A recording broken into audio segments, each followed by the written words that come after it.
Hi everyone. I've had some extra time lately, so I've been looking into GitHub Copilot and how it can be used in VS Code to accelerate your development experience. So if you're a developer and you want to learn more about Copilot, I'm going to be doing some free training during the next several weeks. You can register for them online.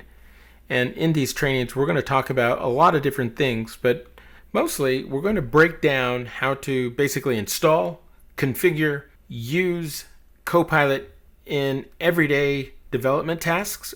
But then we're going to examine some more advanced topics like custom instructions, custom prompt, and even how to create custom modes with your Copilot agent. These modes can be configured to do different things based on your use case, and they can load and use different model context providers. Even cooler than that, I think, is that you can also use this Copilot agent to integrate with your GitHub repository and interact with it, create issues, and have a coding agent in the cloud work on work items that you provide to it. And when they're done, they'll send you a PR for you to take a look at it. So sign up for the Copilot agent for VS Code classes. They're free. They're going to be happening within the next week or so.